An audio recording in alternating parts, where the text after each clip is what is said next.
So, anong tingin sa'yo ng mga tao? Tingnan natin.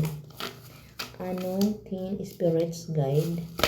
Anong tingin sa'yo ng mga tao? Bigyan mo ako ng sign spirits guide. Okay.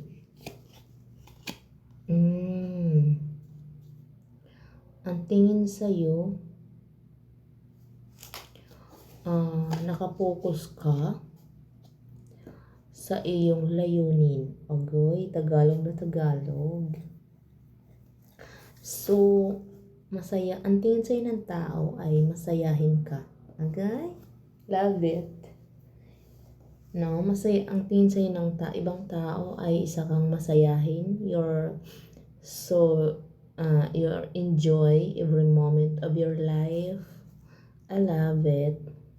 Lagi kang excited. Saan ka ba na-excite? Pumasok sa work para makita yung crush mo. Makita mo yung ka-office mate mo. Na araw-araw siyang pumupogi. Kumaganda. Agay. Nadi-discover mo na mahal ka na pala niya. Oh my God. Sabi na eh. Gusto mo lang ang tingin sa'yo ng person mo, tawag dito, gumaganda ka, ikaw yung love of my life niya. And then, ikaw ay, tingin sa'yo ng mga tao, ikaw ay may wisdom tooth. I love this reading.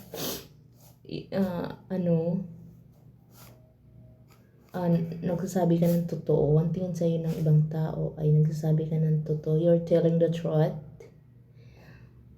Enlightenment. Ini-inspire mo yung ibang tao. So, ayan. So, siguro kung mayroon kang ginagawang milagro, tapos nagulat sila na mayroon ka palang ginagawang kababalagan. As in, yung good news naman yun guys, na alam mo yung kung paano gumawa ng pera, gumawa ng talent, mga ganong effect. Ang tingin sa'yo ng ibang tao is marunong ka magmanipula. Unreliable, yun, moody. Ayan, tingin sa'yo ng ibang tao ay moody minsan, and